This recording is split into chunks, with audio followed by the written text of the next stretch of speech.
Hi everybody and welcome back.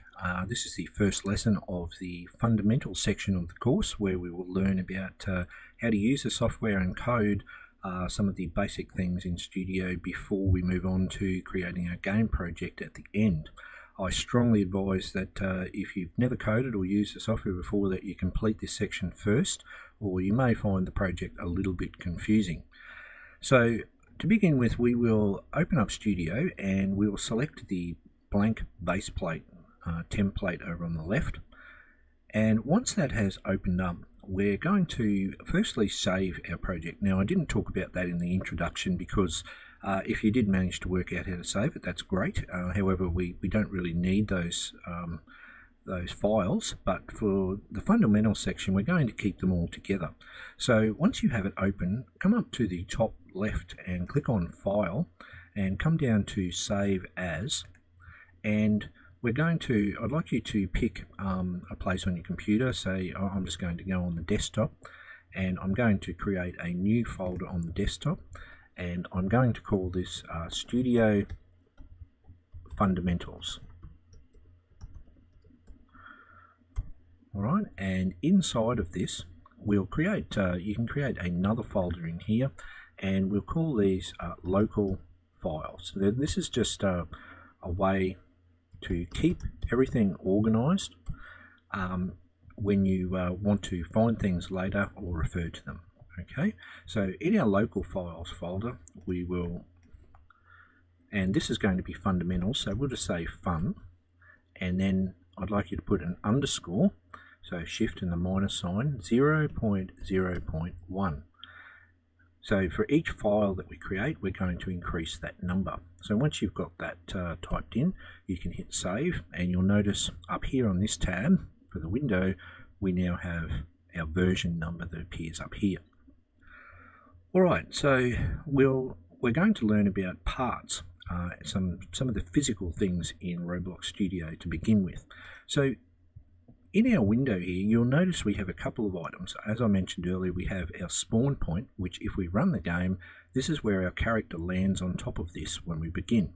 And you'll also notice up the top here, if we move, you can left click and drag on this item here. This shows you which direction you are facing. So if I move the camera, holding down my right mouse button, you'll see if I move it around where it says back, and if I clicked on back, it'll center it for me. So I'm actually looking at the back of this item, but I'm facing forward. Okay, so if I'm looking at the back, then I'm facing forward, and if I want to look backwards, I would turn around this way. So this gives us an idea of which direction in the world we are facing, and which is important when you have a blank base plate like we do here. Alright, so just to highlight that fact, when you have a part such as the spawn point in the game here, if we left click on that in the window, or you can come over into Explorer and left click on it, if we right click on that in the Explorer window, you'll have this menu that comes up, and you'll notice that down here we have an item called Show Orientation Indicator. So left click on that and you'll notice it comes up with a little arrow that points where forward is, or the front part of this part is, and you'll notice it matches up. So forward is over here, we're looking forward, so this part is facing forward. So if you ever want to know which way a part is facing, you can right click on it and click on the orientation indicator, so I can turn that off. Now this item up the top here, if we come up to our model up the top, in view, you'll see that we have our view selector. So you can turn that off if it's bothering you. Most of the time I would leave it on, or as I said, you can, if it's in your way, you can move it somewhere else on the screen where it's not going to bother you. Alright, so that's under the view and the view selector. Alright, so let's come back to our home tab, and up the top you'll notice that we have this parts button. Alright, and just below it is a drop down menu, and if you left click on the drop down, you'll see the different types of basic parts that you can use in Roblox Studio. So we have a block, a sphere, a wedge, etc. that we can add in. So we simply need to if you click in this window, in our workspace window, and then click on part, you will insert a part into the workspace. Now, quite often wherever your camera is facing is where you're going to insert it. So, for instance, if I click back and then click on insert part, where did it go? Alright, now, as I said, if you click on this part and hit F, we've moved to focus, and if we come up, can you see that off in the distance there is our spawn point? So your camera needs to be facing sort of down where you want to place a part. So I'll get rid of that part and click on this one and hit F to focus back to near our spawn point. Alright, so facing down and add the part into the workspace. Alright, now we have this part just in front of us, and if you click on it, we have our properties over here, but we're just interested in how we can move this part around or do things with it. Alright, so as I said, up the top here under home we have the move, the scale and the rotate buttons. So under model you'll have the same items, move, scale and rotate. To begin with, we'll click on the move button. Now if you hover over it, can you see that there is a shortcut there? Now I'm on a Mac, which means that I press the command key and 2 on a so if I ever talk about command during the course, it means control on a PC. Okay, so clicking on the part, if I click off the part and then click on it again, if I was to click on select and then I hit command and 2, then we will get the move tool. So when you look at this, you will notice if you move your camera around the part, you have these handles, and if you move your cursor over the top of a handle, a hand will show up. Now if you left click and hold on that, you'll grab onto the handle and then you can drag it in the direction that the handle or the plane that it moves on. So this is on the X axis, the blue is on the Z axis, and the green is on the Y axis. So blue you can move it forward, and green left click and hold, drag it up and down. Now how you move things can be determined. At the moment you'll see up the top under model that I have this move box here, and we also it's turned off at the moment. Now if I set this in here to 1, and you'll notice that it said studs. Alright, now studs is the, if you look on the ground, these little squares, that is the measurement of 1 stud. So now if I move, you'll see that it snaps to the grid of where the part was. Now it's not exactly right on the line at the moment because I had already moved the part. Alright, but it is moving 1 stud at a time. Okay, so that's the move tool. Now we'll have a look at the rotate.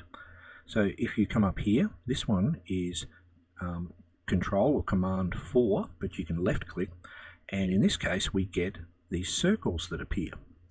Alright, and now once again up the top where we have rotate here, we have the box ticked and it's going to rotate 90 degrees when I grab one of these. So this one here, the green one, as you can see goes around this way.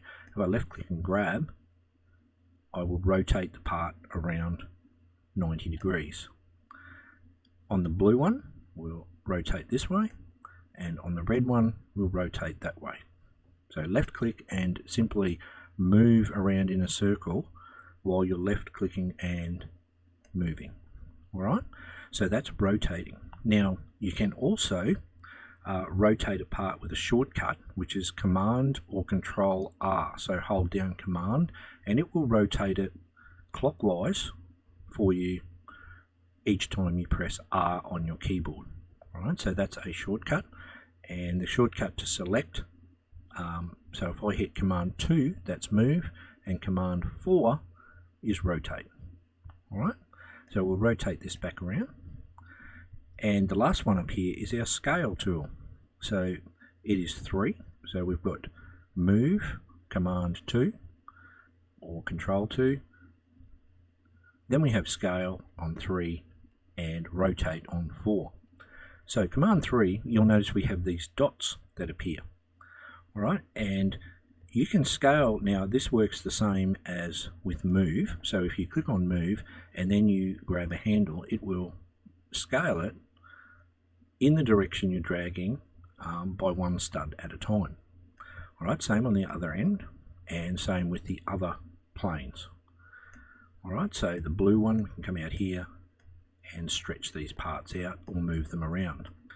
Now you can also scale an entire object if you hold down shift and then grab onto one of the handles while you're holding the shift key. So left click and hold, it will scale the entire object on all planes all at once while holding shift. If you don't hold shift, it'll simply scale in the direction that you're moving. Alright, so they are the three main tools that we will be using during this project. There are others and other things that you can do, but they are the three main ones, and it's good to get used to the shortcuts. So command 2 or control is move, 3 is scale, and 4 is rotate. And the shortcut for rotating, command R, will rotate around like such.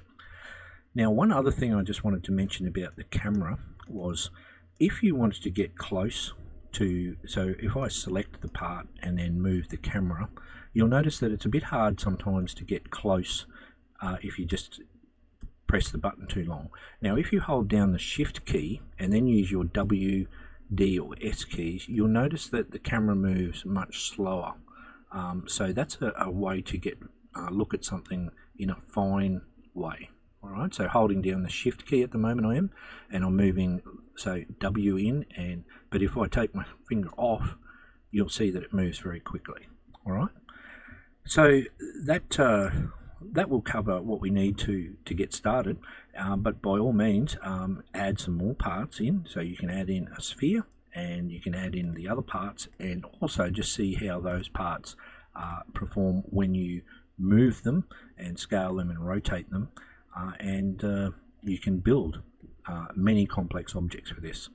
Alright, so we'll wrap that lesson up here, and in the next lesson we're going to look at our first script, so I will see you there.